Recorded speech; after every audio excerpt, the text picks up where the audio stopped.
Hello everyone. So in this video I'm going to start the chapter 4, that is endocrine system and adolescence. Okay, I hope you all have must complete the third chapter, question answers, exercises. If you are having any confusion, please ask me freely.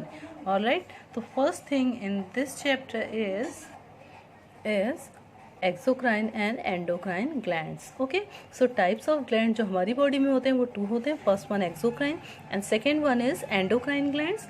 First, endocrine system consists of number of endocrine glands which secretes a special chemical known as hormones. ठीक है, so जो endocrine system होता है it forms endocrine gland. endocrine gland जो होते हैं ये secrete करते हैं special chemical को. This one is known as hormones and these endocrine glands do not have any duct.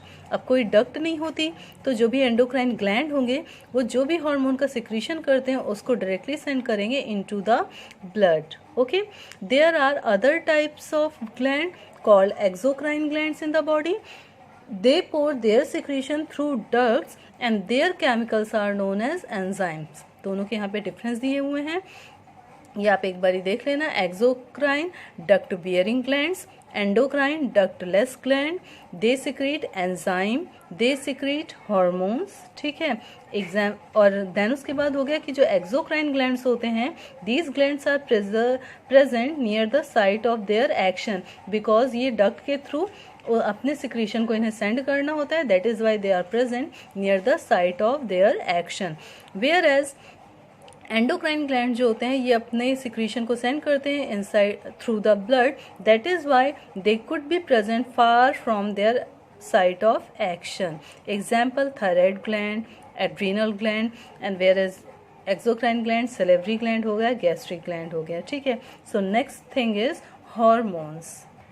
So hormones का मेन फंक्शन क्या होता है कि ये किसी टारगेट ऑर्गन को टारगेट करते हैं और रेगुलेट करते हैं कोई specific activity. Okay, they target a specific organ and regulate there activity. इनका जो डेफिशिएंसी होगी और या फिर जो एक्सेस अमाउंट होता है हार्मोन्स का, दोनों ही डिसऑर्डर को लीड करेगा. मीन्स इफ देयर डेफिशिएंसी और excess leads to the disorders in the body.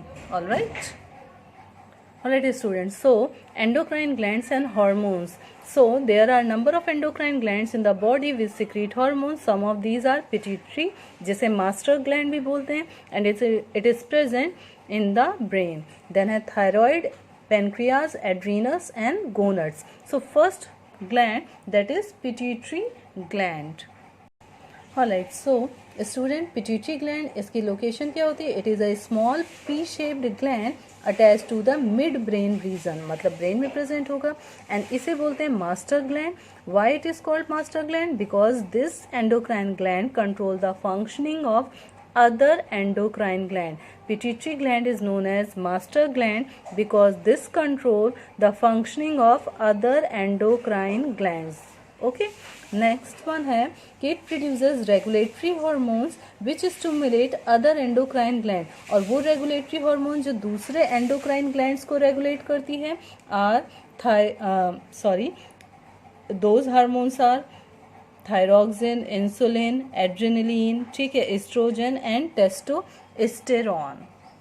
Alright, so apart from producing regulatory hormone, जो pituitary gland होता है it produces its own hormone and that hormone is known as growth hormone. Alright, it means जो pituitary gland होता है इसके अपने regulatory hormone होते हैं जो कि दूसरे endocrine glands thyroid, pancreas, adrenal, ovaries and testis इनके फंक्शनिंग को रेगुलेट करता है, namely thyroxine, insulin, adrenaline, oestrogen, testosterone. Whereas pituitary has its own hormone and this hormone is known as growth hormone. अब मैंने आपको बताया था कि जो हार्मोन्स होते हैं उनकी डेफिशिएंसी और एक्सेस दोनों ही किसी न किसी डिसऑर्डर को लीड करती है. तो ग्रोथ हार्मोन की जो डेफिशिएंसी होती है ओके वो कॉज करती है डार्फिज्म, जिससे कि पर्सन की हाइट जो होगी वो शॉर्ट होती है. वेयर एज इसका एक्सेस अमाउंट जो होता है वो जिजेंटिज्म को कॉज करता है, जिसकी वजह से जो पर्सन होते हैं उसकी बोन में एबनॉर्मल इलोंगेशन हो जाता है. Alright students, so the next gland is thyroid gland. Thyroid gland जो होता है it is a small gland present in our neck region. ठीक है, हम लोग के neck region में present होता है, हम लोगों के neck region में present होता है thyroid gland. All right. Then इसकी फंक्शनिंग क्या होती है कि ये प्रोड्यूस करता है थायरॉक्सिन हार्मोन. क्या प्रोड्यूस करेगा? थायरॉक्सिन हार्मोन, जो कि कंट्रोल करता है हमारी बेसल मेटाबॉलिक रेट को. जो भी हमारा नॉर्मल बॉडी की मेटाबॉलिक रेट है उसको ये हेल्प करता है, उसको प्रोड्यूस कंट्रोल करता है, उसको कंट्रोल करता है. ये स्टिमुलेट करता है प्रोटीन सिंथेसिस को, जिसके थ्रू प्रोटीन का फॉर्मेशन होगा, हमारी जो फिजिकल ग्रोथ होती है उसमें हेल्प करेगा. साथ ही साथ शुगर मतलब कार्बोहाइड्रेट, तो कार्बोहाइड्रेट एंड फैट्स इन दोनों के ही ब्रेकडाउन में भी हेल्प करता है, जिससे कि हमारी बॉडी में एनर्जी रिलीज होती है. Whereas the deficiency of thyroxine causes goitre in the body. Goitre क्या होता है? Enlargement of the thyroid gland. तो जब थायराइड ग्लैंड हमारे नेक रीजन में प्रेजेंट होता है और जब थायराइड ग्लैंड में इनलार्जमेंट होता है तो हमारा नेक जो है होता है वो स्वेल कर जाता है. ठीक है, स्वेल इसलिए करता है बिकॉज थायरॉक्सिन जो हार्मोन है, थायरॉक्सिन, इसका मेन कंटेंट होता है आयोडीन. आयोडीन की डेफिशिएंसी की वजह से जो थायराइड ग्लैंड होता है वो इनलार्ज हो जाता है और उसके इनलार्जमेंट की वजह से नेक रीजन भी पूरा स्वेल हो जाता है. That one is known as goitre. And goitre जो डिजीज़ होती है कोस्टल एरिया के जो लोग होते हैं उनमें कम परसेंटेज में होता है कंपेयर टू टेरेस्ट्रियल एरिया. इसका रीज़न ये है बिकॉज जो कोस्टल रीजन की जो सिटीज़ हैं वहाँ के जो लोग होते हैं वो सी फूड ज़्यादा पिक करते हैं and seafood are the rich source of iodine. That is why उनकी बॉडी में आयोडीन का प्रॉपर कंटेंट होता है and that is why they do not have goitre. Okay, they have least percentage of goitre. Alright, next है pancreas. Okay, so it is present, pancreas जो होता है pancreas present just below the stomach. ठीक है, इसका क्या function है? ये कंट्रोल करता है हमारी अमाउंट ऑफ शुगर को. जो हमारा ब्लड होता है उसमें शुगर के अमाउंट को मतलब ग्लूकोज लेवल को कंट्रोल करता है. ठीक है, देन इसकी डेफिशिएंसी, इसका जो हार्मोन है पेनक्रियाज का, that one is known as insulin. Okay, जो कि अमाउंट ऑफ शुगर को कंट्रोल करता है and it increase the uptake of sugar by the tissues.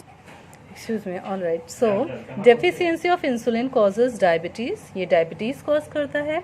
Diabetes में क्या होता है कि शुगर लेवल जो है वो इंक्रीज हो जाता है, पर्सन को टायर्डनेस होती है, लॉस ऑफ बॉडी वेट हो सकता है, इंक्रीज इन थर्स्ट हो सकता है. ठीक है, सो जितने भी आपको ये आपने एंडोक्राइन ग्लैंड्स पढ़े हैं आपको उनकी लोकेशन पता होना चाहिए and also their hormones name. Okay, now next one is adrenal gland. Ad का मतलब होता है अपर रीजन, रीनल मीन्स होता है kidney. So this adrenal gland is present above the kidneys. ठीक है, it produces a hormone. That hormone is known as adrenaline. Adrenaline is released in the body at a time of stress, fear, anger and excitement. Okay, adrenaline leads to increased rate of heartbeat because anger, stress या excitement में हमारी heartbeat ही increase होती है, तो उसको भी govern करता है adrenaline. It also leads to increased blood pressure during the stress. All right. Okay, the next endocrine gland is gonads. So testes, ये ठीक है, testes are present in the males whereas ovaries are present in the females. Gonad secretes sex hormones. Testis produces testosterone, it is a male hormone. And ovaries जो होती हैं वो estrogen produce करती हैं, means it is a female hormone. These hormones are responsible for the maturation of sperms as well as ova. And gonads are under the control of pituitary gland. Alright, now next ये जो table है 4.2 and 4.3 इन्हें complete up कर लेना. Then in the next class I will explain you rest of the chapter. Alright, take care.